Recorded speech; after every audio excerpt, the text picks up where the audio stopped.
Hello and welcome to a brand new episode of the Nerdpocalypse Podcast. I'm your host, Jay. I'm here with my co-host, Micah. Hey. All right, guys, we are back. A couple things to talk about here. All right, just checked out this week. I watched the 4 episodes of Marvel Zombies. Micah, you have not watched this yet because you hate zombies, which is understandable. It's I would argue it's pretty good. I actually liked it. I am not bullish on What If, really. I was really excited for that, and then that got really boring and seemingly pretty repetitive to me, and storytelling wise was kind of blasé. I haven't even finished the last season of it. I think it was like the 3rd season. I just didn't even finish it. I was like, I could care less. I don't think they had as much fun as they could have had with it. Yeah. With the concept. I think it was more of like, hey, what if this character had a slightly different personality? Or what if the same this character Party Thor. Right. Like Party Thor, right? Like okay, so Thor? Yeah, what's the difference here in the story? Right, yeah. Like, and that character in particular, right? Like, because that character was, depending on who's directing him, Taika Waititi was Party Thor, right? Oh. Whereas the other ones, he was like super serious. So, I don't know. Yeah. So I'm not super bullish on What If, but one of the episodes in the last season of What If was in the sort of zombie universe. And I enjoyed that episode. So when they were like, all right, we're going to do Marvel Zombies, I was like, all right, that's cool. Like, all right, let's see what they do.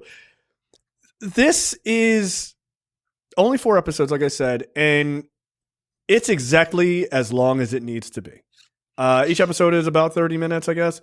I had pretty fun with it. Like, the focus here is, it's like, at least the initial episode is focused on Kamala Khan, what's her name? Riri Williams and Kate Bishop, right? And so the 3 of them are in the middle of zombie apocalypse. They are, the last of very few heroes and people around the entire world. And the nice thing is each episode focuses on these particular groups. Like, it's those 3 in the first episode. It is the characters from Shang-Chi in the 2nd episode, and so on and so forth, right? So then, like, Blade comes in, which is kind of fun, and then it brings in some other, like, Asgardians and stuff. And so there's a through line between all 4 episodes. Like, each episode is kind of gathering these heroes as they meet up, and then they meet the next ones, and all of them go to the next and meet the next, that sort of thing, till you get to the end. And sort of the villain of this whole thing is Wanda. She's the queen of the dead. And she has a fundamental thing that she wants to do, and they meet up with other characters and some other, heroes that have turned zombies and some villains that have turned zombies and stuff like that. And it's creative, and it's actually pretty interesting. It has a very Saving Private Ryan sort of situation, which is, don't pick a favorite person because that person has a high likelihood of dying, right? Like, there's really one sacred cow. And that's about it. Not that everybody dies that you meet, but there's one person you're like, all right, this person is clearly going to make it to the end. And everybody else, you're like, maybe. and some of them die in like, oh shit, they did kill that person. Like, that's kind of wild. Yeah, that's kind of shocking. So that's kind of fun. Look, Blade given the Moon Knight powers, it just looks dope. Like, he's just fucking dope as shit. Like, he is. Like, the stuff he can do is just fucking cool. Which makes me want to see both of those characters, right? Moon Knight and Blade, respectively, like, done in maybe a larger context. Yeah, it's cool. And there's some characters that pop up that you wouldn't have expected, and they use their powers in certain ways that are like kind of fun because they can completely cut loose because there's just a bunch of mindless zombies, so they don't care about like lopping heads off and shit like that. There's a character who has a power set that you're like, I don't know if that would be that helpful in a zombie apocalypse. You know what? Might be the most helpful power. How about that? Like, it actually might be. So yeah, the way it ends leads me to believe, I thought I read this, but somebody said that this hasn't been confirmed, but it leads me to believe that there's going to be a second season. So, I mean, you could take it. I don't know how you could take that. So you'll have to watch it to see, but I enjoyed it. I thought it was fun. Again, it's 4 episodes of 30 minutes apiece. It's 2 hours. It's a pretty easy watch. So I don't know that, like, you gotta see it type of shit, but it's fun. It's a good folding laundry type of shit to have on in the background. So better than what. All right. Now, of course, we both watched the latest episode of Peacemaker, and confirming what we all largely thought from the beginning, which is this new, spoilers for Peacemaker if you haven't seen it, that this secondary, universe that they're going to is the Nazi planet, right? This is where the Nazis won World War II and basically took over the entire planet. And so Chris is like, hey, everything is great here. And then this lovely reveal, and by lovely, I mean horrifying, but very well written and very well executed reveal at the end of the episode. Just absolutely nailed it. I thought it was great. Yeah. This is a great exercise in like patience and just quality storytelling, right? Like we all knew where this was going. But the fact that we all knew it was coming didn't detract from the drama in the story. I think there are only 2 more episodes though. Yep.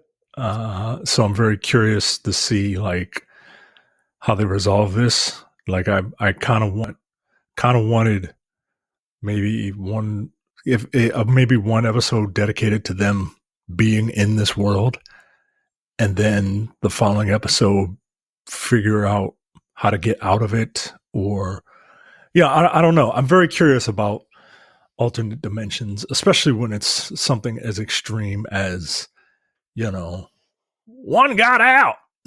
Yeah. The Nazis won. Wouldn't know what that's like. About to find out. Yeah, I thought it was really good, man. I thought that I think it's a subtle, sly piece of commentary to note that Peacemaker didn't see anything wrong with this world, right? Because he was really focused on himself, right? And he's going, to give the character credit, the benefit of the doubt. He very much is like at a emotionally fragile point in his life, right? And he sees something that he thinks he wants, and is just like, oh, this is all he's focused on. But at the same time, right, like that's all you're focused on, right? You don't notice that there are no people of color, which is weird for Harcourt to say. Harcourt would have just said, "Yo, ain't no black people here." Right. I think it's. I wouldn't put it past James Gunn as that being a little bit of commentary of, the average white person's, inability to see anything that doesn't look like them. Like everything's fine. Mm-hmm. And that's not an indictment on white people, right? Like as soon as Harcourt points it out, like we cut away, but I have to imagine that our Chris is like, oh, well, this is fucked up. We can't stay here. Right. So I don't indict the character for his ignorance. I would indict the character if he's like, I mean, but like, I still kind of want to stay. Right. That's when the issue. Yeah. It'll be interesting. I have to imagine that the breaking point for him is going to be like at the end of that episode, Harcourt of the Nazi universe shows up, sees the Harcourt of our universe that we're used to, and being like, hey, arrest that woman, she's not me, right? Type of shit. And that's like, oh shit, like freeze frame, that's how it ends. And I got to imagine there's a part of an interaction between Nazi Harcourt and Chris that's going to be like, look, these people are subhuman, yada, yada, yada. He's going to be like, oh, shit. Like, oh, my God, like, you're not just... It's like that moment in, what is it, Indiana Jones and the Last Crusade, where it's like, oh, this woman is so hot. And then you realize, like, she's a horrible Nazi, and you're like, oh, right. It's really hard for me to try to ignore that, right? Because, I mean, it's not by happenstance that Adebayo is Chris's best friend, right? Like, they make that known. They say it a number of times in this new season. Like, you're going to, like, I mean, even Harcourt from our universe is like, Adebayo's your best friend. You didn't notice that there's no fucking people of color here? Like, what the fuck, dude? Right? So there's going to come that moment where he's going to have to be like, this is the woman, like, this is my dream. And it's just like, hey, this bitch is a Nazi, bro. Like, this, how are you okay with it? It's like, you've slept with men, your best friend is black. Right, you had an orgy at the beginning of the season, bro. Right, like, Nazis are not cool with this. Like, this is not their thing. So, like, you're this very open guy in a lot of ways. Like, I mean, he is, like, which makes him super interesting. You're going to be confronted with this person who you think you're in love with, like, nah, dog, like, you can't do this. And then that's going to be the thing that just, like, snaps him back into reality, like, oh, wait, what the fuck? And it's going to be interesting, right? Because there's also that, like, I love peace so much that I'm willing to kill anybody for it, which feels very accurate to that world. We wanted peace, so we tried to destroy everyone else on the planet and put them in the concentration camps, because that is the implication with black people in that scene with Adebayo. So he's going to have to literally confront the thing that he says with people who actually did it. And that's going to actually be interesting. And Gunn is the perfect person for this. I cannot imagine somebody like Zack Snyder trying to handle this. I just cannot. So I mean, I'm so glad if you're going to do this, it's somebody who can write with a level of nuance. Look, Zack Snyder's not a Nazi, but no. One, I don't think he would necessarily do this particular story. I don't think he would. No, I don't think so. I don't think he. I think he would have some weird libertarian spin on it, and it'd just be like, here's libertarian Earth, where the roads are full of potholes and there are no government buildings, and brought to you by fucking Walmart. Right, exactly. So, and everybody has to fend for themselves. Peacemaker, yeah, peace for me. Right, get over yourself. So yeah, I'm glad that I'm glad Gunn's doing it, because I think he could actually handle this in a way that'll be really interesting. It's going to be interesting, man. It's going to be super fun. Also, I think Chris is going to have to kill his dad again. I think that's what's going to have to happen, which is really. I think he's going to have to. I think he's going to have to. I think he's going to have to confront his brother, which is going to be even more difficult. Yeah, because he's experienced, hate with someone who looks like his father, right? But he's never had that experience with his brother. And if his father can convince his brother that Peacemaker is somehow needs to be killed, look, even in the previews, we're recording this before the new episode. Even in the previews, Keith is talking to their dad. And their dad is like, this ain't our Peacemaker. He's something wrong with him. He need to be taken. And Keith is torn by it, right? Like, he's like, wait, what? Like, I don't understand. So that's a good call.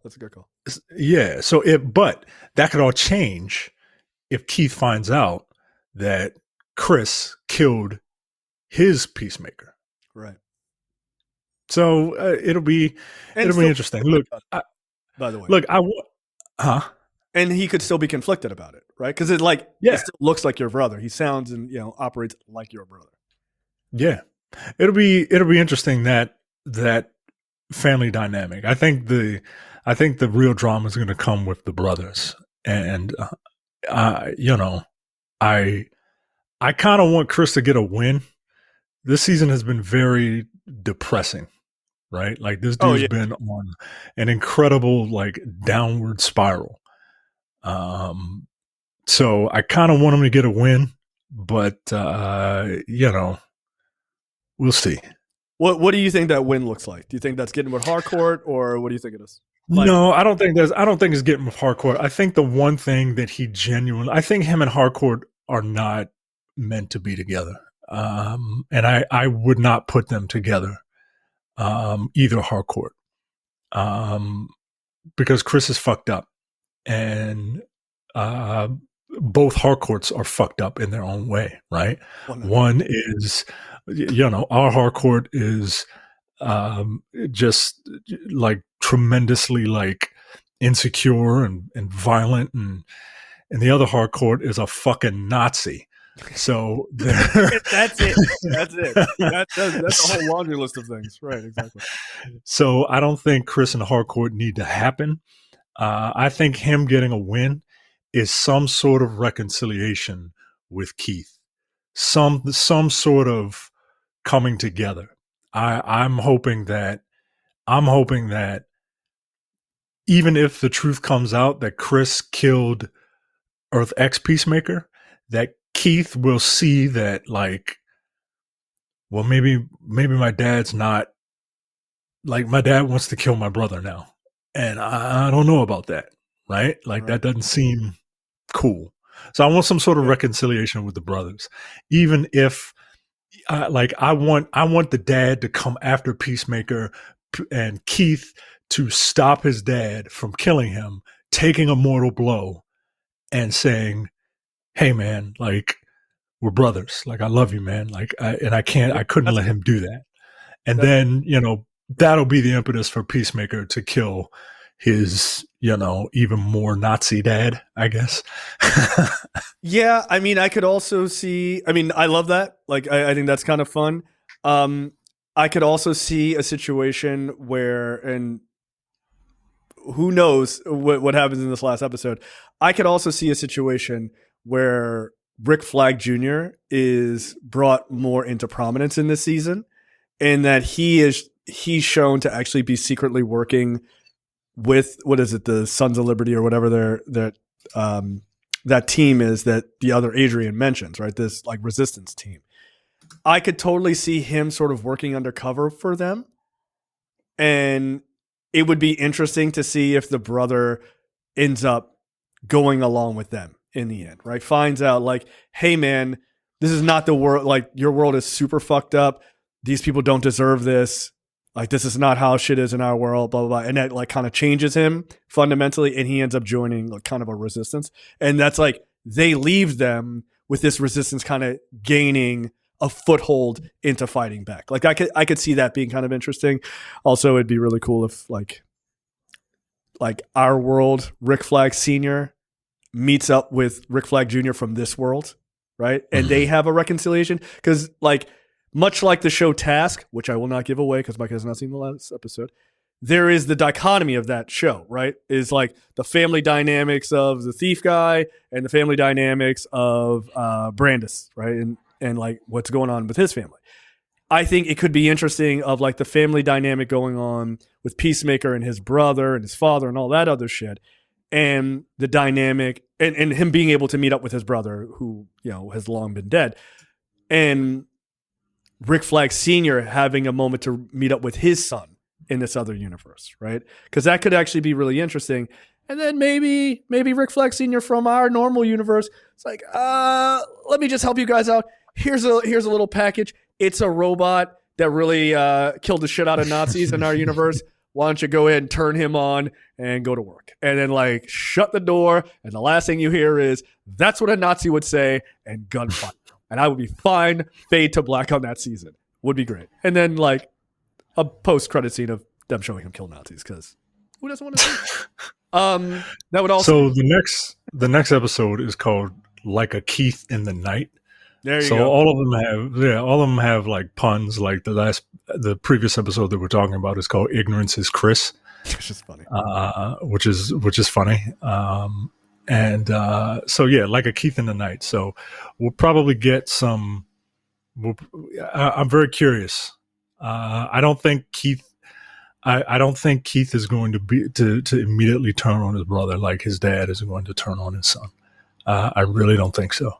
I don't think so either. I think that's a good point. It's going to be interesting because Keith is going to have to deal with Adebayo, which clearly he's going to have a fucking issue with. Right. Again, putting him in like Adebayo in between the two brothers and shit. Like, again, comic book movies and shows can be very, very silly, but you can also sprinkle in some really interesting work if you know how to write. It's just another form of drama, man. It's just another form of drama. And you know, just because it's not, you know, people speaking the Queen's English or, you know, it doesn't, or it's got like a guy with a toilet bowl lid on his head, toilet bowl seat on his head, shooting people in the name of peace. The beacon. It doesn't mean that you can't like eke drama out of this stuff, and slide messaging subtly or not so subtly in this case into it. So yeah, this is great, man. Like I can't believe I'm excited about a Peacemaker, about the culmination of the second season of a random DC hero called Peacemaker. Like, right. Wow, dude. Like, I mean, wow. It is a testament to Gunn's writing. It really is, yo. Like, I mean, again, this character is a character I had never even heard of before the Suicide Squad. Never. They're like, oh, John Cena's playing the Peacemaker. I was like, I don't know who that is. Like, I don't know who that is. I don't even care. I'm sure John Cena will have fun with it. And it turns out he was so good at it that it got a series. And like you said, this is the second season. And everyone is like, oh shit, it's Thursday. Can't wait for Peacemaker tonight. What a weird fucking statement that is to make out loud. So good for everybody working on it, man. I think it's really good. I'm having fun with it. All right, let's jump into topics. No genre does franchising quite like horror, from the nearly 3 decades of Scream to the resurgence of I Know What You Did Last Summer. Your favorite monsters and killers are never really dead. They're just taking a hiatus. All right. Look, a new Friday the 13th is coming out. Yeah. And Jason Voorhees is set to be played by one Adam Scherr. If you are wondering who the hell is that guy, if you're a fan of professional graps, as they are called, that's Braun Strowman. That's his ring name that they gave this big dude from North Carolina, Braun Strowman. Instead of just like big strong man. Like, just call him that then, if that's the case.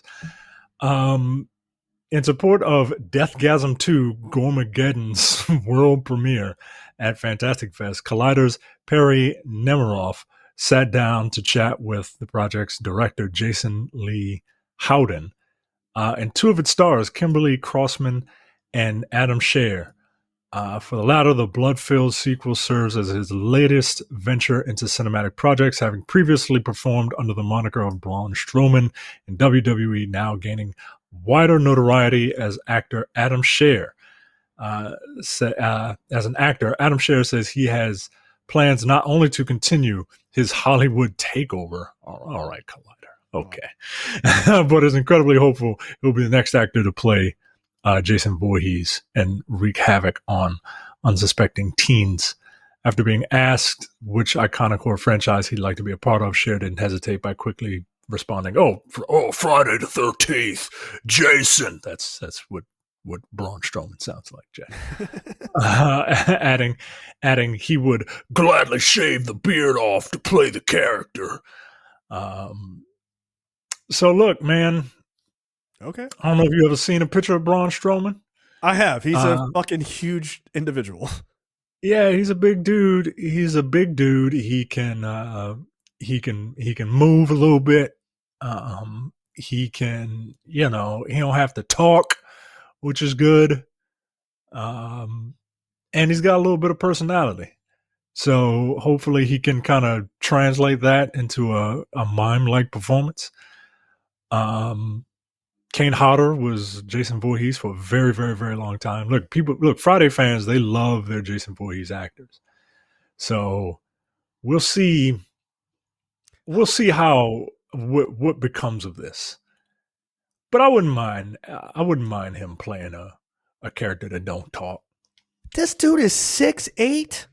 Jeez. Yeah, he's a big dude, man. He's a big dude. And when he's in shape, he's like really scary. Like for a while. Yeah, no, I can see that. For a while, he used to be a little chunky. But now if he still kept the weight off and looks a little lean, yeah, he's a scary dude, man. Jesus Christ. Yo, nobody needs to be 6'8". Just like, no, just hire the dude, half Thor Bjorgensen. Like, isn't that dude like 6'9", some crazy shit like that? And it's like 350 pounds with abs, which doesn't make any fucking sense. You don't get to be all of those things. Yeah, I mean, I've seen a little bit of Adam wrestling. Yeah, I've seen that guy clothesline people, and it looks like it hurt for real. So fuck that. Yeah, all right. If he does do something like this, I would love for there to be a little more physicality. I would love for him to bring a little more physicality to the Jason character. So not just stalking slowly. Not just stalking people and lumbering and stuff like that. Like one of his moves is, I forget what they call it, but they use like a train metaphor where someone gets out of the ring and he runs around the entire ring just to shoulder tackle somebody. And I would like to see, like, I don't need like wrestling moves in it, right? Yeah, I don't need that. It's weird, right? But I need him to manhandle stunt people. You know what I mean? Yeah, like grabbing someone by the neck and choke slamming them as Jason. I'm here for that. Like into a spike or something to kill them. That's cool. Or just fucking grabbing someone and throwing them. And like grabbing, I assume a young 20-something woman having sex at the moment, and grabbing her and throwing her so hard that she hits and kills another girl. Like that would be cool. Like that's the kind of Jason Voorhees shit I want to see. Because if they're having sex, Jason Voorhees is there to murder them, and that's all I want. That's all I want. I kind of want to rewatch Jason X. That movie is so silly, dude. I love it. It's so silly. It's got one of the coolest kills. It's got a nitroglycerin kill. Is it nitroglycerin? What's the shit that freezes you? Yeah, that's nitroglycerin. Yeah. I mean, liquid nitrogen, where he jams this woman's head into liquid nitrogen, freezes it, and then fucking bam, cracks her head open, and it's just crystallized. It's like a Sub-Zero fatality, bro. Yeah, no, I'm here for that. That movie is super silly and it's super fun, and it's got stupid puns. Like someone fell on a corkscrew, like, oh, that guy got screwed. Like it's so fun, dude. It's somewhere between a normal Friday the 13th movie and a Final Destination movie, it sounds like. They had to distract Jason, and he was in a holodeck type thing, and they had to distract him, and they distracted him by putting up a campsite where these two girls topless in their drawers and shit, and he's like, "Hey, do you want to smoke some pot and have sex?" And they cut away, and then when they cut back, like he's just using one woman to beat on the other woman. Yeah. Like it's what I want. That's what I want. Like if you're gonna do it, if you're gonna hire this guy, I don't want this guy walking 2 miles an hour through woods. Nah, fuck that. Like also, yeah, man. It might be a little bit more interesting, and I know purists are going to say, no, I don't want to do this, but it might be interesting if Jason Voorhees moves fast, right? Like, he's a big dude, so like he doesn't have to be like, we're not talking Denzel Washington clearly running at full stride and highest to lowest, right? Obviously that was him, and not a body double.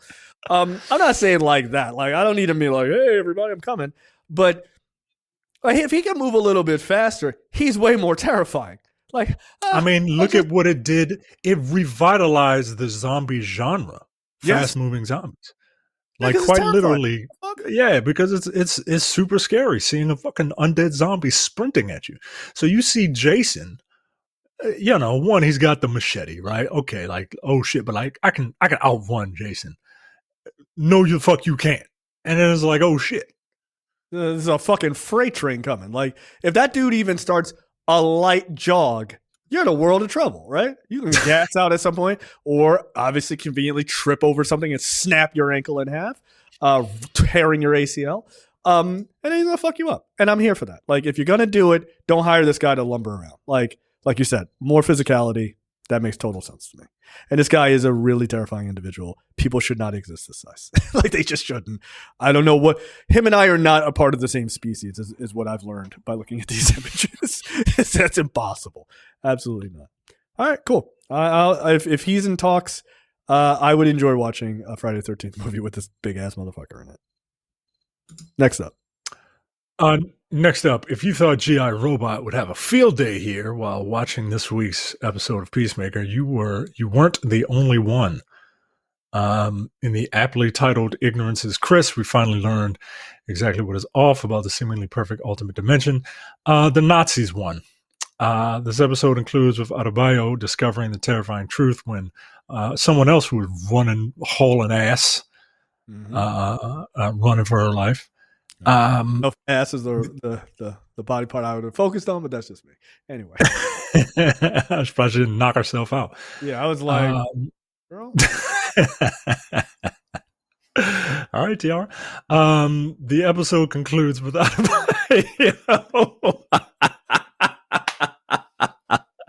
discovering the terrifying truth when Chris's brother Keith and a group of furious neighbors began chasing after her, noticing that, quote, one got out. James Gunn explains, honest to God, it's not from the comics. He explains to EW. It's from Philip K. Dick's The Man in the High Castle, which is a book I've always really liked. I'm a huge Philip K. Dick fan. And that was the first book of his I ever read. It was about an alternate Earth where the Nazis won World War II, and that was more of what inspired this. It just seemed to be a natural outcome of Chris dealing with his personal journey. He goes and he gets everything he desires, but it's a monkey's paw because there's a lot of things about this place that are, and even more people think he went to our Earth. It really is worse than our Earth. It is. He's finding out the complexity of all that. Everybody thinks that means everybody there is a Nazi, everybody there is bad, but you find out that things are not as simple as that in the next episode. Of course not, right? Like, right. Just because, the Nazis won doesn't mean that everybody's a fucking Nazi, right? Just because we live in the times that we live in now doesn't mean that everybody thinks that way. Yeah, that makes sense. I also think that the idea that everyone is a Nazi, I believe that in the original Earth X situation, don't correct me if I'm wrong, but don't hold me to this. I think they basically eradicated every other race except for white people, right? That were on their side. But at the same time, in this one, clearly that's not true, considering what is said about Adebayo. One got out, right? Which means that they are being held captive, which I got to imagine. And again, this is going to take a level of like good fucking balancing and like teetering on the edge of like a problem. I have to imagine it's a concentration camp. And with people of color in it. Spoiler alert, don't make it just black people. That's not a good idea. Like, it's just don't make it just Asian people either. Right. No, don't do that. It's got to be everybody. It's got to be everybody. And look, sprinkles and white people in there too, right? Like, fucking people who just didn't want those resistance members that Peacemaker killed, right? They were all white. Yeah. So like sprinkle those guys in there, but the vast majority of people in there are going to be they should be people of color, right? Like, obviously. And it needs to be that's going to be a hard thing to be like, oh, it's just all one group and everyone else is gone, because it's easy to kind of dismiss that because you don't see them. So you're like, That's fucked up. And then you just move on. But if you see people working in a camp and shit like that, it's very different. Like, remember, what was it? War of the Planet of the Apes, right? Where they actually had some of the apes that were enslaved. Like, you're watching that and you're like, oh, what's happening? And you're like, oh, this is bad. Like, this is like, I get it. They're all monkeys, but like, I get what you're doing here. It's impossible to not understand what was happening and what they were referencing. So yeah, you're going to have to do it. You have to. Plus the thing with people like this, people like bigots and shit like this. I mean, I don't mean to get too heavy, but like, you have to have they always want somebody to tread upon, right? Yes. So if you eradicate them, they're going to start turning on themselves, yes. Right? They're going to be like, oh, well, you're Irish. Fuck you. Right. Oh, you're left-handed. Fuck you. Right. Yeah. So you have to keep those people around as a reminder of like, oh yeah, we all have a common thing to hate. So it's insidious, man. And I can't believe anyway, Peacemaker. Let me start talking about Peacemaker. Yeah. Look, and you alluded to it earlier. Everybody's favorite Nazi killing robot make an appearance. He was James Gunn was asked that question.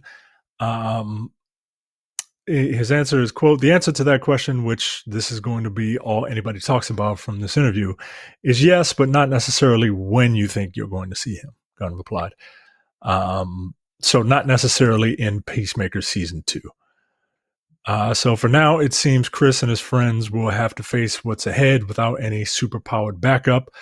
However, Gunn has hinted that some crazy stuff is still to come in the final 2 episodes. So there might be a few more surprises in store. Quote, Creature Commandos is an animated series. I've written all the episodes. Something we're going to do a little bit different that DC is going to have characters from move into animation, out of animation, usually having the same actor play the role who does their voice. So yeah, all right, we'll see. You think he's being coy a little bit? I think I do. Yeah, I think he's trying to set the bar low. So I think he's trying to underpromise so he can overdeliver. Mm-hmm. It would not surprise me at all if you see this Resistance, have a GI robot or someone in it. Mm-hmm. Even this close, right? Because nobody knew that Lex Luthor was going to make a cameo, right? Yeah, we didn't even talk, which was huge, right? Not expecting. And Nicholas Hoult didn't reshave his head. You know what I mean? Nope. Like they filmed that while they were filming Superman. Mm-hmm. So I think this guy is super, super smart. Absolutely. So I think this guy knows what he has, and I think he's underpromising so he can overdeliver. And so I'm very much looking forward to it. It's an exciting time. Like all these comic book stuff, like it's exciting again because like nobody knows anything. You know what I mean? And that is the thing that hurt the MCU so badly, is that they got people who started filtering in and started leaking shit, and people started finding out stuff, and they didn't close down as much of their filming and all this other stuff. And once it gets leaked, it gets to the internet and it just gets it crumbles because everyone goes, all right, I know this is happening. This is not interesting. Because you've never seen it done properly. You're seeing shitty versions of it and going, yeah, look, it's going to look bad. And so you go into the movie going, it's not going to look that great. So you're not excited about anything. It destroys it. And James Gunn, I saw him do an interview with someone. I can't remember who it was. Otherwise, I'd credit them. But there are some Clayface images that have leaked, and he asked them about it. And he's like, look, man, stuff is going to leak. If we film outside, like pictures are going to come out. It is what it is. But one, is it going to prevent what do you say? He's like, is it going to prevent any more money from coming in? If someone sees that and they're going to like, oh, I don't want to see it now. Like, no, people are going to see it if they want to see it, right? So it's not going to be necessarily a financial detriment. And two, we didn't want to do things without makeup and then add everything in post. One, it was cost prohibitive to do that, right? Like it cost way too much money to do that. And two, we got a really good practical effects team. So if leaks come out, they come out, but he's trying to, that's why I think he's, and he's always open about his stuff. He's way more open than I think he should be. Yes, I agree. Especially like on Twitter and stuff like that. But I think this dude knows what he's doing, and I think he's got like tricks up his sleeve that he can use to surprise people. So, now, do we make the bold claim that you're going to absolutely see G.I. Robot before this season is over? Are you willing to make that bold claim? I'm willing to make that bold claim. Are you willing to bet one red penny? I'm willing to bet one red penny. Yeah, I think he's lying. I think he is. I think he wants people to believe that you're not going to see that character. And that, the Creature Commandos characters could show up in something else. Yeah, they could, and they might, but it feels real odd to not put this particular character in that universe right now. It just feels like that character doesn't literally do anything else but kill Nazis. And in the last moments of this previous episode, they show the American flag with a big old swastika on it. There is no argument of what is going down on that earth. And I'm just thinking to myself, it just feels like you're leaving money on the table. And look, I know you shouldn't write to the idea of like just fan service. I understand that. But give me a little fan service. Like I just want a little bit of it. Like I just want a little bit of this robot killing the shit out of Nazis. That's all I want. That's my Christmas present to myself from James Gunn. That's why I wish there were a couple more episodes, man, because like I want to spend time in this world. I want to spend time in this world and I want to see what they do with it. Now, then you come into the dilemma of like, well, is it their place to come into this dimension and try to fix things, the way they feel like it should be fixed? Yes. Right? Like, I'm sorry. Kill all of them. Yeah, kill all of them. Look, I don't have a problem with that. But at the same time, like these people aren't. Fuck that guy. At the same time, like not everybody there thinks that way, right? I don't know. I think it's an interesting conversation to have. I mean, but we're not going to have it. Way. Like, you could go the other way. Yeah. Like, is it okay for them to bring in like we think that your Earth should be liberated from democracy? Like blacks and Jews getting together? Like this is terrible. Like the Nazis have to come in. So I don't know. It's a sort of a good moral dilemma. And I would love for them to have that moral dilemma, like Chris or, I don't know, like maybe Chris is like, is that right? Because he's like trying to weirdly justify it in his head. Is that okay for us to do that? Da, da, da. And then I could just see somebody like Rick Flag Sr. being like, they're Nazis. Who gives a fuck? And just like, here's the robot. Like I could totally see that. And everyone else watching would be like, yeah, no, that's the correct answer. And be like, yeah, you make a good ass point. So it'll be interesting. I think G.I. Robot I think he makes an appearance. I don't know how significant of an appearance, but honestly, like that feels fun to me, and I'm sure it'll feel fun to everybody else if he does show up. But you know what? You know what I also want to see? I want to see the Bride in live action. It's a dope ass character. Like I think that would be really fun. I mean, Gunn has said that the end of season 2 isn't just a tease. It's a real like tee up for Man of Steel or Man of Tomorrow. So that's interesting. And there's part of me that thinks that this is a wild theory. I've not heard this anywhere. It's just me completely spitballing. It would be a really interesting thing that the big moment that happens at the end of this season, maybe GI Robot shows up, maybe the Creature Commandos show up, blah, blah, blah. Oh, the heroes fight back. All of that shit that everybody's expecting. There's a character that nobody has been talking about and where they end up, which is the other Superman, or the clone of Superman. Falls into a black hole in the movie. What if he shows up on that Earth? See, here's the thing. I think, and they don't show him doing anything, but he lands there, and then it's like, oh shit, what does that mean? Like, who knows? I kind of want any Superman to kind of. I'm done with Supermen that aren't traditional, like right.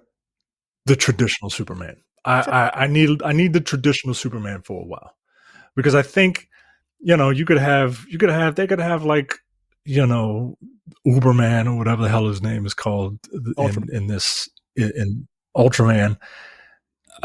But I'm sick of the trope. It was cool for a while, right? Like, what if Superman but bad?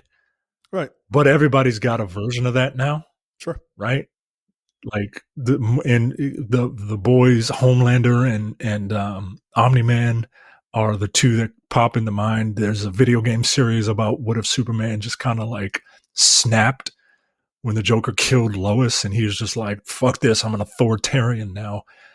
And then, while the Zack Snyder Superman was not a complete authoritarian, he was very morose, and like, I'm done with that right now. So I don't need this new DC to go back towards that. You know what I mean? I don't disagree with that. What I'm saying, and yeah, like I don't need to stay in Earth X at all, right? I want this season to be the last, like they deal with whatever they deal with. We shut the door on that and we move forward in the normal universe. What I'm saying is it would be interesting if that Superman from, the Ultraman gets sucked into that universe. And the thing that you see as one of the last moments is that he lands on that Earth, right? Knowing that, and you can even have an implication of like the heroes, like he falls somewhere and they're the first ones to him. And they're like, this is what's going on or whatever. We need your help. And he's like, okay. Or, some fucking mealy mouth response. Derp, right. Like he's an idiot. But he is the thing, much like, maybe I'm being a little too overboard of like the sort of balancing stories, but it'd be interesting that much like Superman on our Earth shows up and he changes the balance of like what it is to be a hero and all this other stuff, because that's the implication of the Superman movie. Excuse me. Changes the hierarchy of power. I apologize. I'm sorry. I thought that was a different character. He changed the hierarchy of an entire studio and destroyed it. Congratulations. But it'd be interesting if he shows up on this Earth, and he is the thing, at least in implication. Again, we don't have to see it. That he is the thing that potentially changes the balance between the Nazis being in control and the Resistance having a real fucking Overman from Earth X to fight back, right? Like that would actually be an interesting thing. It's like he lands, it's like, oh shit, he's with them, and it's like, and click, close the door, best of luck with all that, right? And that's all you see, and it's just like you just let your fucking headcanon decide what that's going to look like. Or he could show up and be a bad guy, and you're like, well, they're fucked. So like, which also, I mean, it's a James Gunn story, so like maybe. But that could actually be an interesting thing of just like, here is this character gets dumped there, and maybe it changes the balance in one way or the other. You figure out that. I could see that. Again, James Gunn likes to end on like pretty positive things. So I could see the Resistance getting really fucked over and being like, there's like 9 of them versus an entire fucking planet of zombies. And it's like, oh, look, here's a fucking Superman that you can use. maybe you can change the balance. Maybe they win, maybe they don't. And you just kind of close the door on that. And, everybody's like, I think we did good. Let's get back to our Earth. Best of luck. Destroy this portal. We got to get the fuck out of here. Never open that door again. Right. So I could see something like that. I think that would be fun. That'd be kind of an interesting thing. And that character never needs to show up in anything again. Like, we don't need him to come back to the regular Earth as Bizarro. I don't need any of that. Like, we're done. We're done. That's where he ended up. And people who watch that show know that. And people who watch the movie know that he disappeared into a black hole and they never have to think about it again. Done. So yeah, be kind of fun.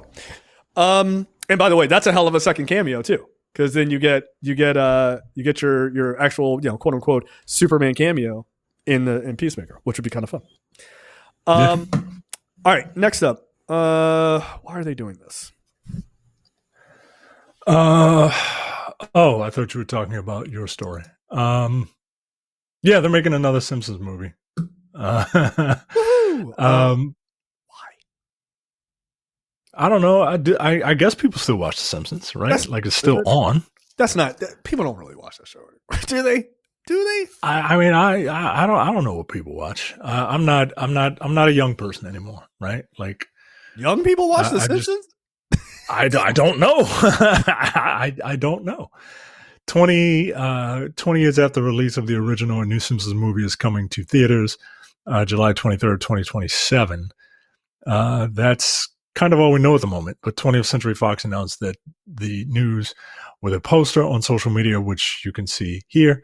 It's a picture of Homer reaching for a donut with 2 sprinkles all over it, the number 2 sprinkles.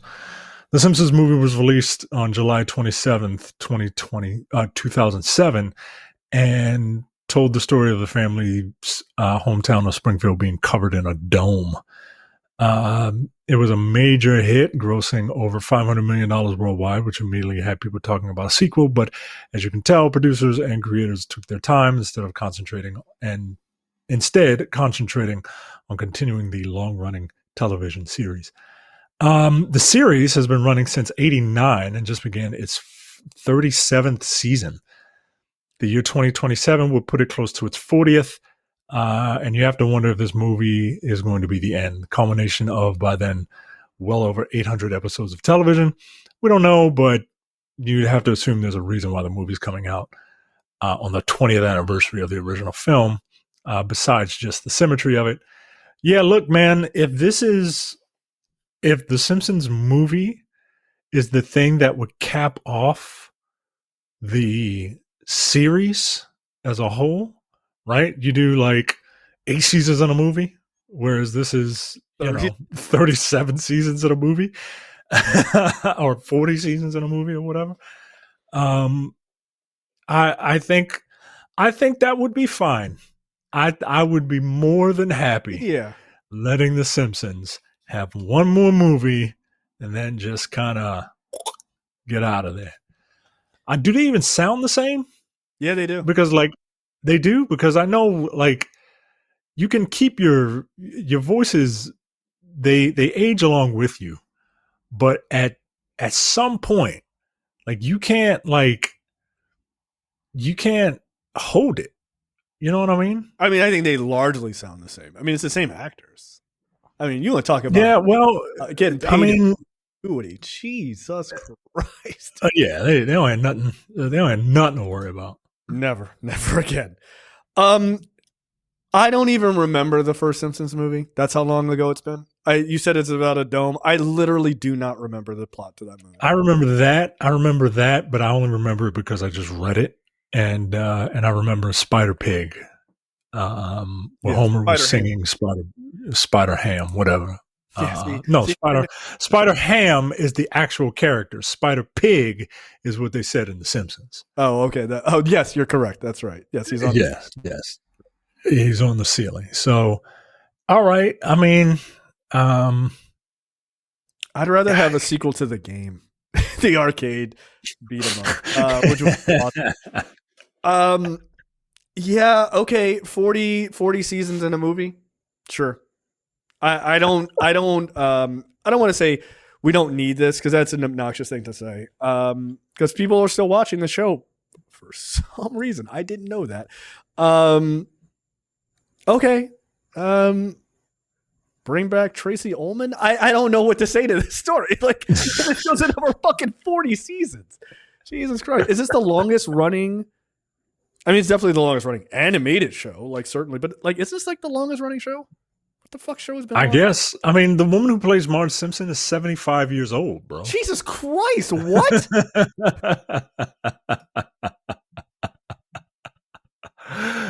Like, Dan Castanella is 67.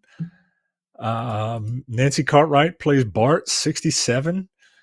But yeah, I heard, like, I got to hear Marge's voice because Marge's voice is very, like, gravelly.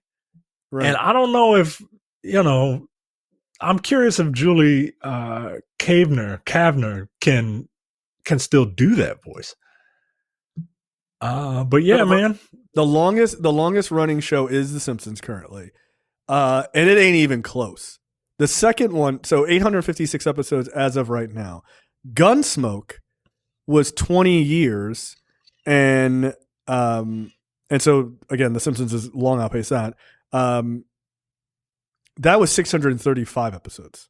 Law and Order is 529, and that they have a new episode come out every day. Like, they have whole channels dedicated to that. By the way, there's 2 Law and Orders that are in the top 5 shows of all time. Like, longest running. Law and Order and Law and Order SVU, right? Yeah, everybody loves SVU.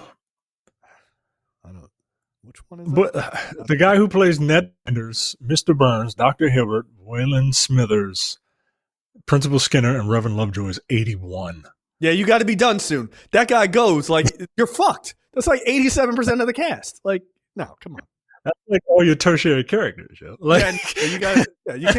That's crazy. What are you going to do? You're going to hire Ted Cruz to do Mr. Burns? Have you heard that impression? It's terrible. Yeah. Okay. Wow. These shows have been. That show has been around a long fucking time. That show has been around since I was 9 years old. That's man. Insane. That's insane. I mean, good on them. Those people have made so much money. So much money. Wow. I mean, I haven't watched The Simpsons in a very long time. I used to watch it, all the time. Brad and I on Dense Pixels always make, like, obscure Simpsons references. Yeah, we all did. Everybody. Of course. But we still do. But the references that only he and I can get, because Carrie will sit there and be like, oh, wuzzle wuzzle, oh, wuzzle wuzzle, which is in itself a Simpsons reference. So she wouldn't even get that. Sad. Right. Right. So I'm curious I might pop in on an episode of The Simpsons to see what they're talking about, right? Because I mean, they have some like somewhat like political stuff, and like they're not completely out of touch, but you can't be if you're around for 40 years, right? Yeah. Your fingers still got to be on the pulse of something. So, wow, it'll be a historic day when they end. It will be. In fairness, but 40 seasons in a movie. That's the new standard now. You need 40 seasons before you even get a single movie. How about that? Good luck, Community. That's a hell of a run, man. Whatever you think of The Simpsons as of late, or if you think of them at all, that's just, it's an impressive run. It really is. Like, holy shit. A movie, 40 seasons, a second movie, all-time great video game, arcade, beat 'em up. I mean, yeah, iconic. Started as a little sideshow, little sketch on the Tracy Ullman show, and now is one of the longest. It is the longest running show in history. That's crazy. All right, next up. Why are they doing this? Same answer. Mr.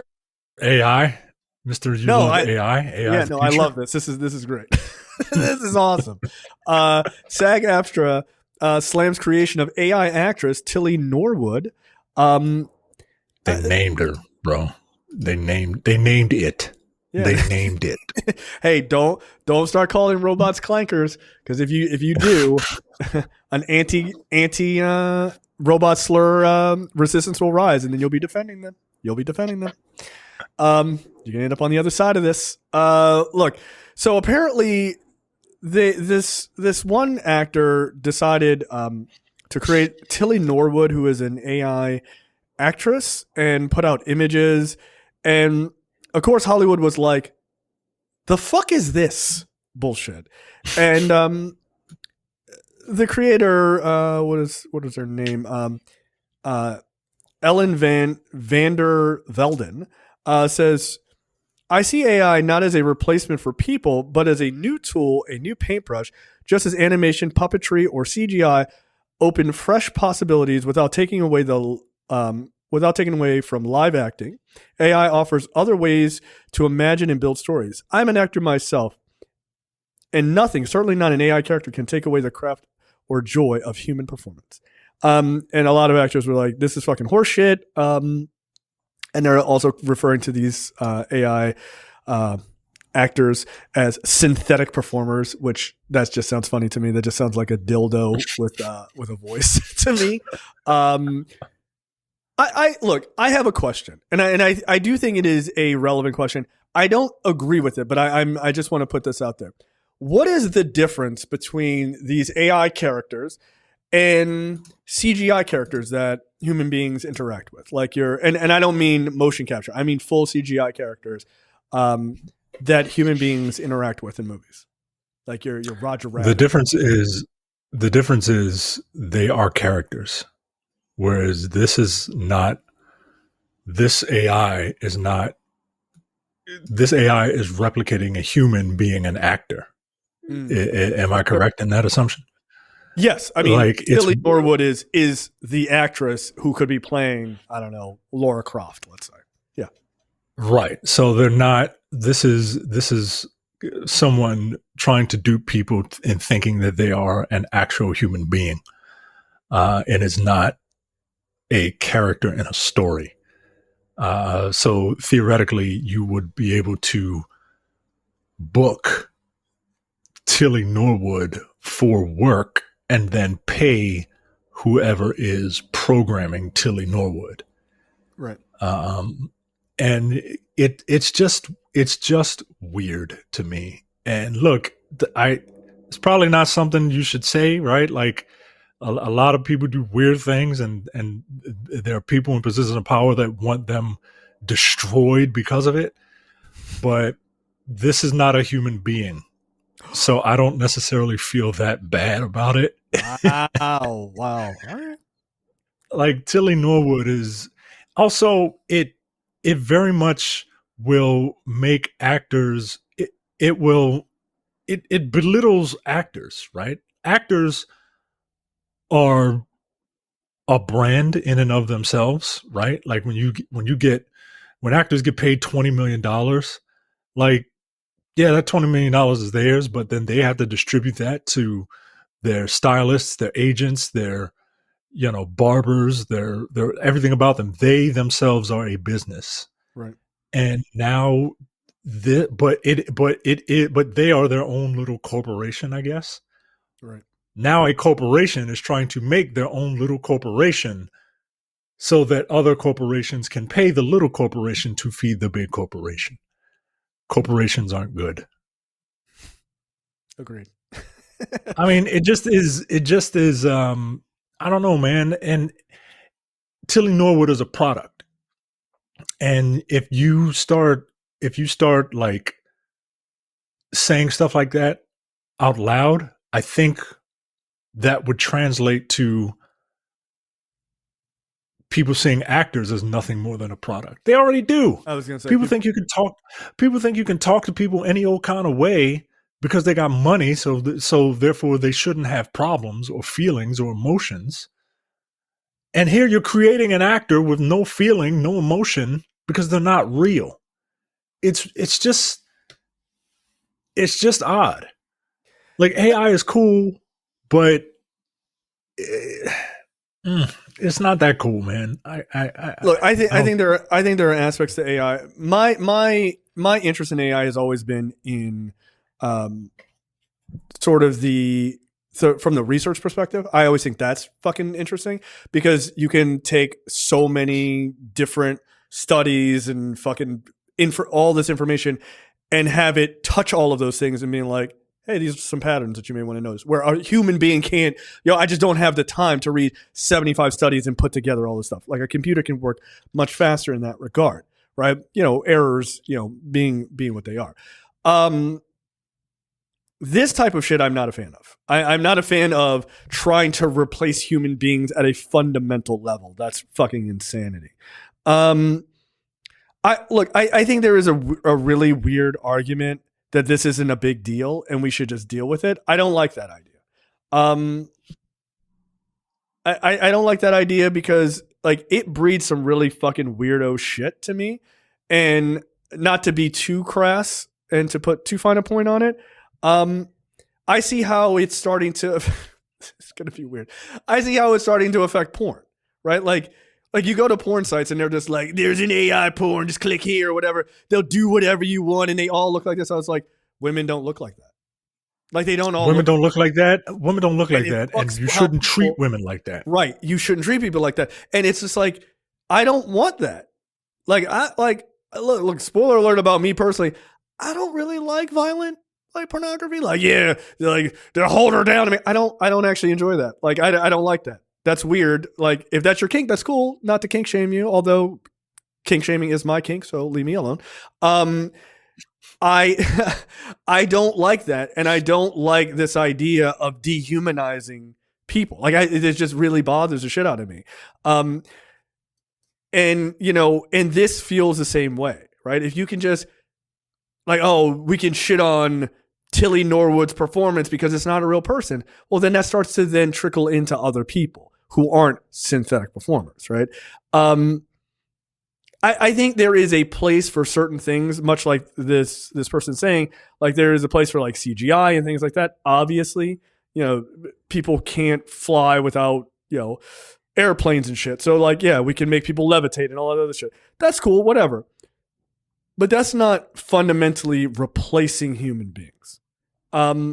There are, there's a talking raccoon. Like they put that in a movie. Yes, but there aren't real raccoons that can talk. So yeah, they don't exist. They don't exist. So I just feel like it's a way to, instead of paying a Denzel Washington $20 million for a role, you get to pay Tilly Norwood $5 million or $500,000, and they can just program what she's going to do, and then they're good to go. And so, yes, for movie studios, that brings the cost down considerably. But what does that do to the disconnect of the human experience? It is very real. And so, literally, what is it? What was the studio that got destroyed because of Spirit Within? What was it? What was the name of that? I was about to bring that up. I was like, do you remember the Final Fantasy, The Spirits Within? Yeah, absolutely. This is they had a whole marketing campaign around that character. That character was in a bikini photo shoot for Maxim magazine. There's a blast from the past. Maxim and FHM, remember those? For Him magazine, as if dudes read. I'm pretty sure that jerk off material still exists. By the way, just go to porn sites exist, guys. It's not that serious. But yeah, I don't. I don't. Yeah, FHM still exists. Wow, that's fucking weird. It's a guy thing. No, it's not. So yeah, that movie literally destroyed that studio, right? They just were like, we lost trillions of dollars or billions of dollars potentially, and just destroyed the fucking studio. I think if you made a Game of Thrones type thing with all digital characters, I think there's a lot of people that would watch it and not realize, and then there would be an equal amount of people who would watch it and be like, I can't connect to this because I know these people aren't real. And it's not even about what you see. Because look, if I saw this image and I didn't know anything, I would assume this is a real person. It looks that good, right? No doubt. The technology absolutely exists to make images look that good. But video isn't there yet. And I don't care what anybody says. It's not there yet. I can spot AI video without even thinking about it because it's a little too glossy. Everybody moves in a way that's just slightly off. And so you cannot replace human beings, not yet. And I don't think you should try to.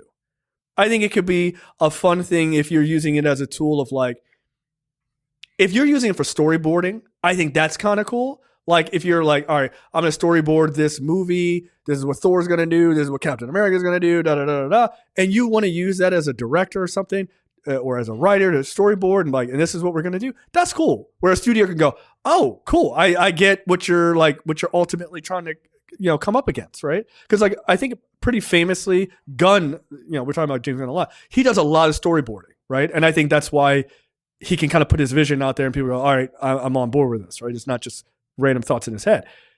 I can understand that if you want to say AI can be used as a tool, that's a very reasonable tool. But to put it as a final product, I don't think that's reasonable at all. I think that's fucked up. And I think we are doing so much corporate consolidation and removing the human element of so many things.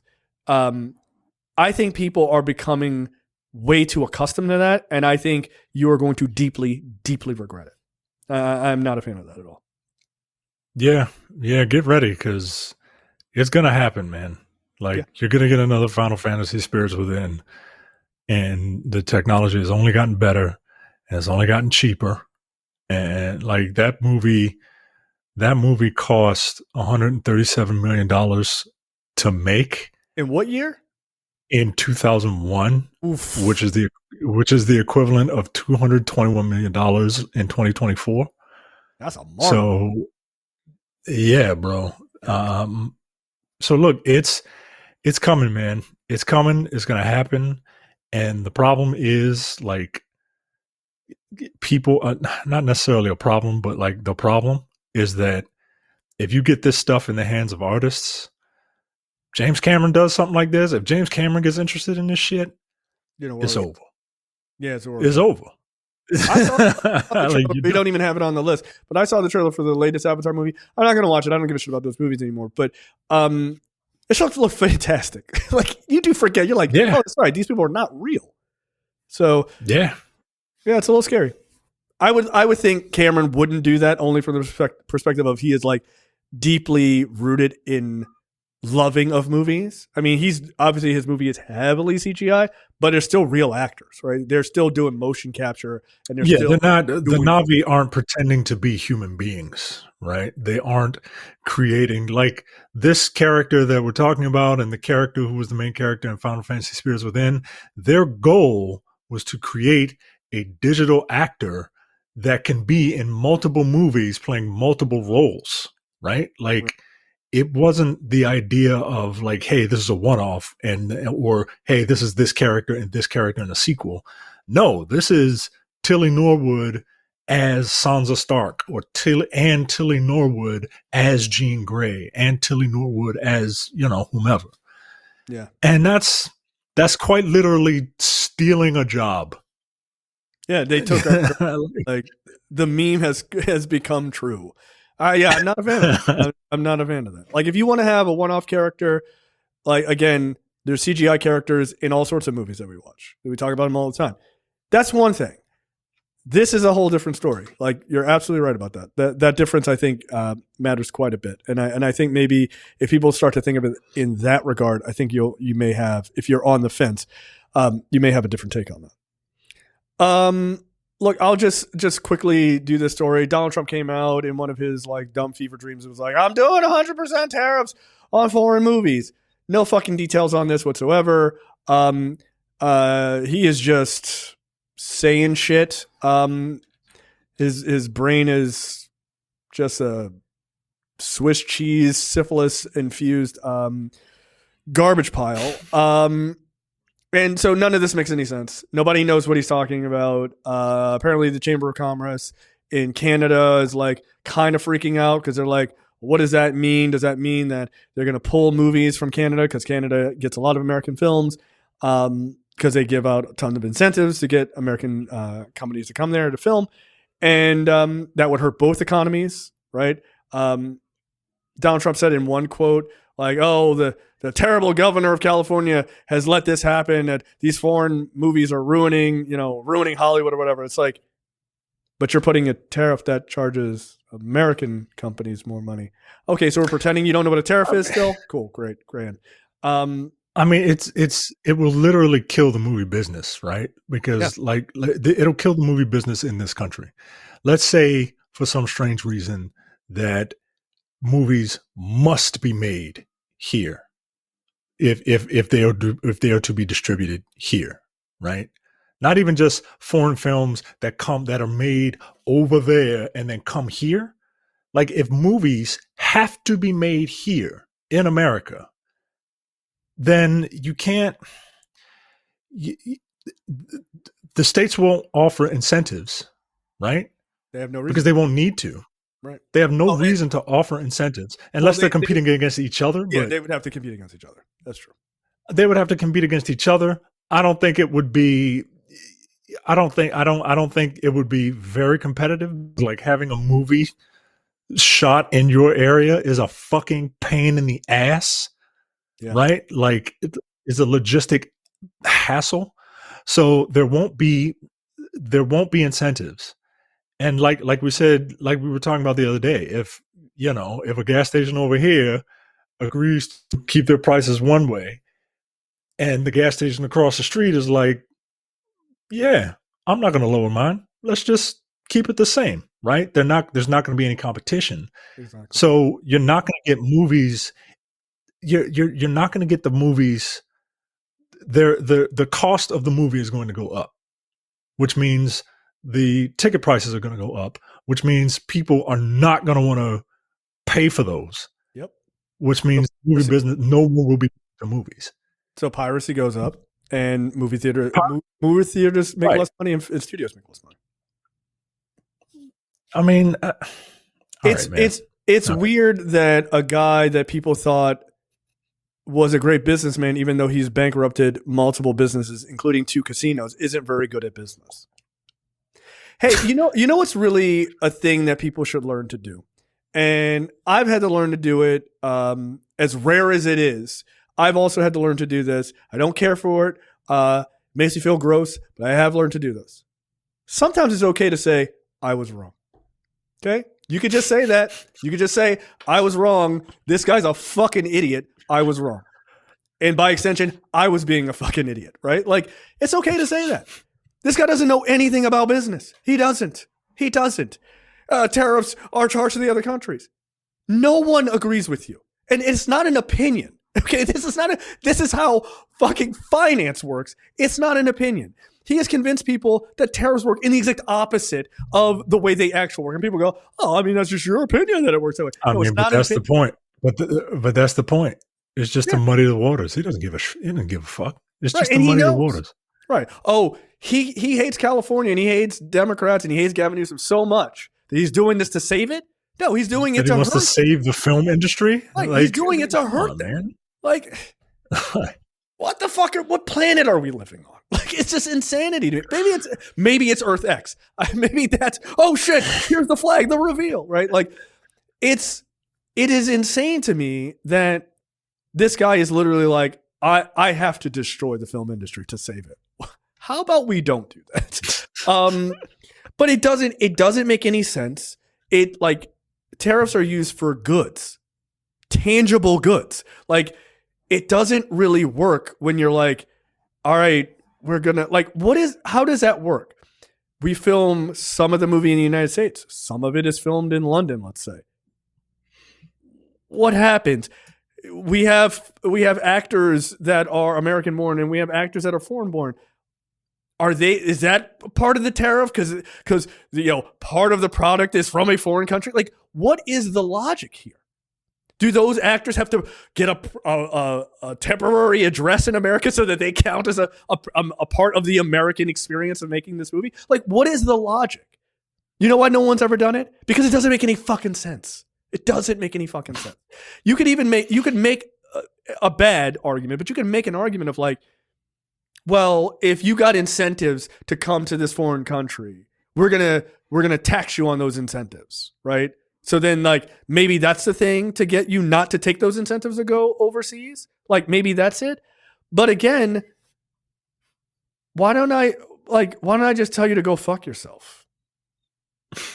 Because I could just do that. You tax me on the incentives, and guess what? The studios, and more importantly, the theaters end up just charging more, and then that price goes down to who? The consumer. So you do nothing to hurt the business, which is, by the way, what you're doing with all the tariffs. You're like, oh, we're going to stick it to those businesses in those foreign countries. Well, you're not. You're sticking it to American businesses. And then all the fucking garbage just trickles down to people, and they're paying like $900 for a fucking TV that cost $500 last month. You're not helping anyone because he's bad at business. Again, it is okay, as my wife would tell me all the time, to say that you were wrong. I know it hurts you to say that. It doesn't feel good. So yeah, Donald Trump is an idiot, and if you voted for him, you're a fucking idiot. Like, end of story. Like, that's it. That's it. I don't have anything else. Just bad at business. I don't understand that. 100% tariffs on foreign films. Shut up. Just shut up. You don't even watch foreign films, yo. You're not going to tell me this functional illiterate has read a subtitle in his life. This guy puts ketchup on his steak. And is it foreign films, or is it films shot outside of the U.S.? Sure. I didn't even think it was foreign films coming in, right? Like, he's not watching. Who the fuck knows? I don't know. I don't know, because he didn't clarify anything. He didn't clarify shit.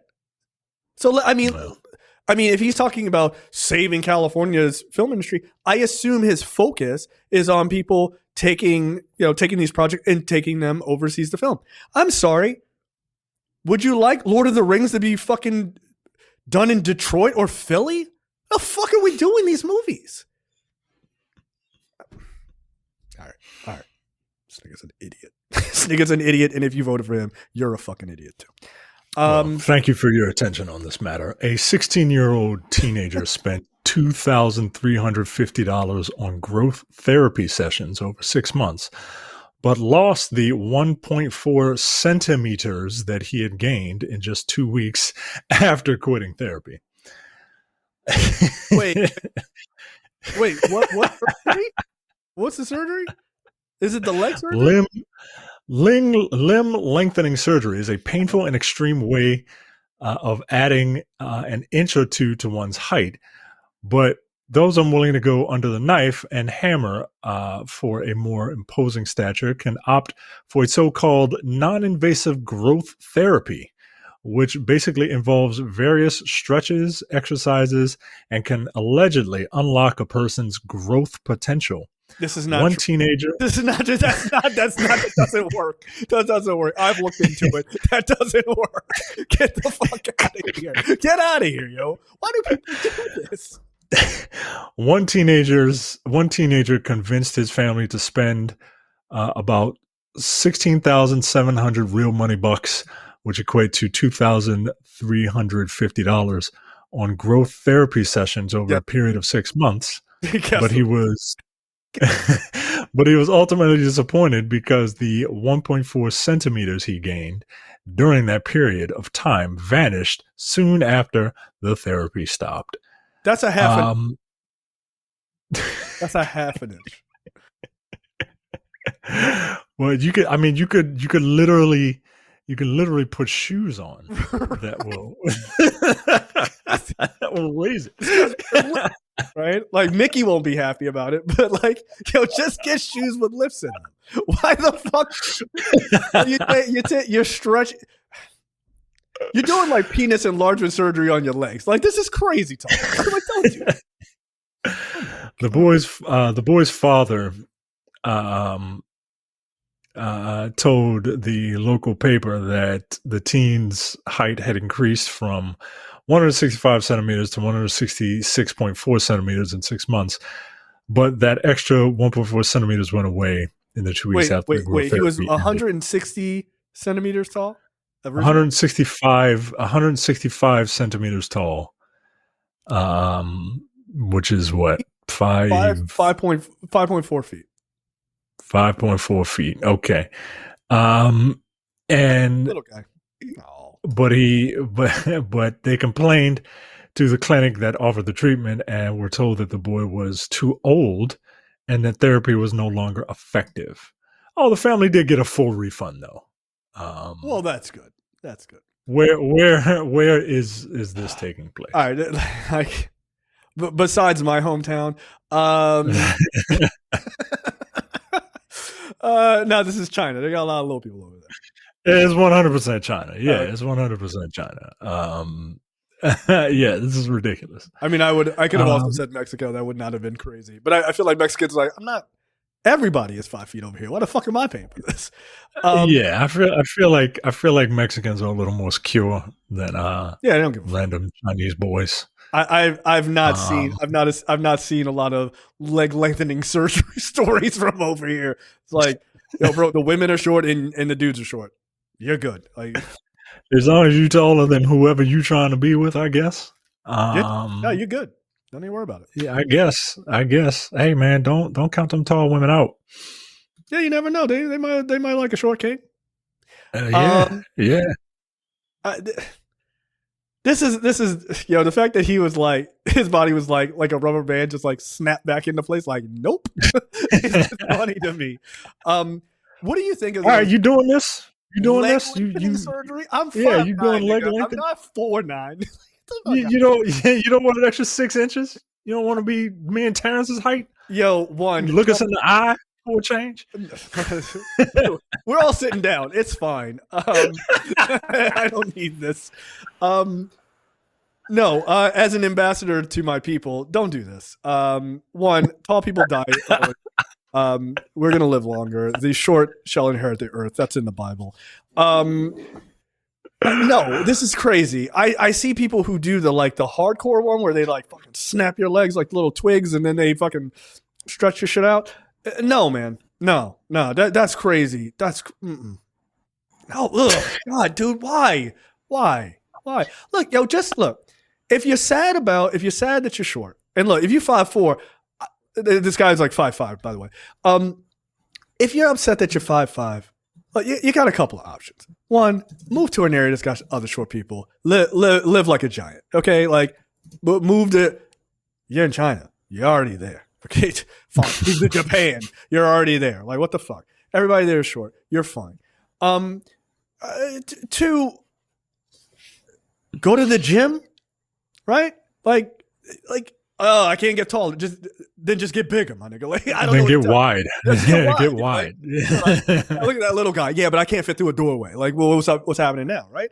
And I can wrestle you down at your legs. Yeah, I don't know. Just like when I started going bald, I grew a beard. Like, it's like one party goes away, start a new one. What the fuck? Just do something else. Like, just look. Much like politics, your body is a game of focus. If this starts going away up top, get them to focus down at your face with your beard. Your legs don't grow. Get them to focus on some other shit. Just move their focus. That's all. Or just don't give a fuck.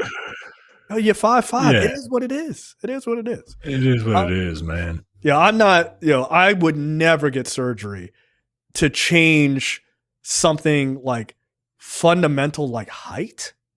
Like that's. Oh, that's. Then like. I assume they do it on your tibia, right? Yeah, because they're not gonna break open your femur, right? Like, there's too much going on over there. Ooh, I don't know, yo. Like, them legs like crazy. So it would be a tibia, but then you would have like this weird, like, well, your tibia is longer than your femur. I mean, your calves are longer than your thighs, and it's it looks weird. It would look like you're on stilts. It would look like you're on stilts. Have you seen those people? They do. That's what they fucking look like. Limb lengthening. Yo, they look crazy. They do. They look. Yeah, I just can't. Yeah. Damn. I don't know what to tell you, man. Yeah, I don't know what to tell you. Patients undergoing femoral lengthening often experience faster rehabilitation than tibial lengthening. So it is the fucking femur that they do more often. Wow. All right. I mean, at least it makes sense, right? Like, because your femur is the bigger bone, Yeah. So I would imagine that you would need the stability there. But yeah, wow, man. I can't. I mean, look, it's easy for me to say I'm not. You know, I'm not. I'm over 6 feet. All right. So All right. Over 60. No big deal. I'm over 6 feet. You know, and it's very weird when I see somebody taller than me, right? Like when I first met Anthony, I was like, "This nigga think he is." I look up to him. Get out of here. This is my life. That's why I have the stand up straight. Right. It's like the obnoxious personality that I do because I'm fucking only 5'9". I'm like, get the fuck out of here. Yeah, I remember that time I went to that Comic-Con. I met up with a bunch of y'all tall ass motherfuckers like Chris from Three Black Geeks and you and Terrence and shit. And I'm standing there. I'm like, yo, this looks like a Brazzers fucking ad or whatever. I'm not, get your tall ass niggas away from me. I'm like, get the fuck out of here. I didn't give a that shit. No, fuck off. Get out of here. It was awful. Shit. No, so I cannot imagine. I saw a video of a guy who was like already over 6 feet and he wanted to be like, he was like 6'2" and he wanted to be like 6'5", 6'7" or some shit like that. And he had it done. No. So he was already like huge. And then in the beginning you have like tiny little legs because you can't work out. And then he's like trying to do squats, but you can't put too much pressure on those bones early on. So right, because they'll fucking snap into right. You got balsa wood in between your femur. Like you're not gonna. I'd rather be 5'9" and just get wider and more jacked than to be 6'4" with a bunch of fucking chicken legs because they put all sorts of fucking fix-a-flat in between my kneecaps. Get the fuck out of here. This is insane. But look, this is in fairness to them. This is gender affirming surgery, and I support them being able to get it, even though it's dumb as shit. It's like the dudes who get calf implants. Look, do what every other dude does who has small calves. Don't think about them and let them fade away. Who cares? Okay? Who gives a shit? You don't need your calves to do a bench press. Knock it off. Yeah, that's crazy. No, thank you. Here's my disgusting story. Ant-infused cheese proves massive hit with psychopaths, I assume. These people made unique cheese made by a single producer who thought mixing milk with a native leaf cutter ants would be a great idea. Fuck off. The cheese brainstorming idea was used to attract tourists with interest in rural attractions. She wanted something that really made her region stand out, and she remembered that people of the area have long been eating leafcutter ants as part of the local cuisine. Since her farm produced cheese, she decided that adding a few toasted leafcutter ants to one of the best cheeses would be interesting, and she was right. I doubt that. Today, she is known all over the world as and has won several international awards, including from the Creeps in France. The indigenous people of this region have been eating these ants for centuries, maybe even longer. They're dubbed this region's caviar, which that is a sad thing to say. But was surprised even that the cheese's creator was a success that the cheese. They were surprised that the creator made the success that they did. Quote, "We toast the ants before adding them to the cheese during the forming process, one of the stages of the process. This, in fact, is a huge challenge because working with them isn't possible at other times. Only during the forming process are we able to use them." Who's eating this ant cheese? Well, I was going to say either France or the Swiss, right? The French are impressed. You're right. The French are impressed. The Swiss, I think, respect cheese too much to be, throwing bugs in it. So I'll go Wisconsin. That's an interesting choice. The answer is Brazil. These people should be ashamed of themselves. Stop doing that. It's $38 a kilo. That feels expensive. The hell is a kilo? I'm gonna need 2.2 pounds. Okay, I'm gonna need people to stop using units of measurement that people use for drugs. Yes, and that's how expect it me to works. just know shit. Well, if you lived in Florida, you'd know. They know what a key is. They definitely know down there. Yeah, 2.2 pounds. So I'm good. Thanks. No, this is I don't. I'm not a bug guy, particularly when it comes to food. Yeah, that's fair. It just doesn't sit well with me. I've had crickets before, amongst many other bugs, and my daughter likes grasshoppers. That's a thing down here. She loves them, and I think part of it is like she likes the weird gross out factor of them. But yeah, she likes them. Anytime we go to this certain place, she gets them. Sorry, I'm looking up the number for CPS. What the fuck are you doing? Feeding your kids bugs and shit. Oh, she loves them. What the fuck? All that good food down there, you feeding them crickets? She ain't got nothing. Get the hell out of here. Like, y'all all right? You need me to send a check? Like, Jesus. That's funny. I'm calling CPS. There ain't no CPS down here. No, she does. She likes grasshoppers. Which, I mean, they taste fine. Whatever. You can buy them at 7-Eleven, which is weird. Like, that's kind of a. What the fuck? Yeah, I'm it's a whole new world 7-Eleven. down here. It's a whole new world down here, buddy. Whole new world. That's what they're doing down here. All right. Oh, you sure they for y'all and not like snakes? Like, what the fuck? They keep selling it to us. I don't know what to tell you. They have Dorito flavor, which I think is hilarious. I'm like Dorito flavored crickets. Yeah, I'm pretty sure the Dorito people did not sanction you using that fucking the name. Oh yeah, absolutely. I don't want a Cool Ranch cricket, yo.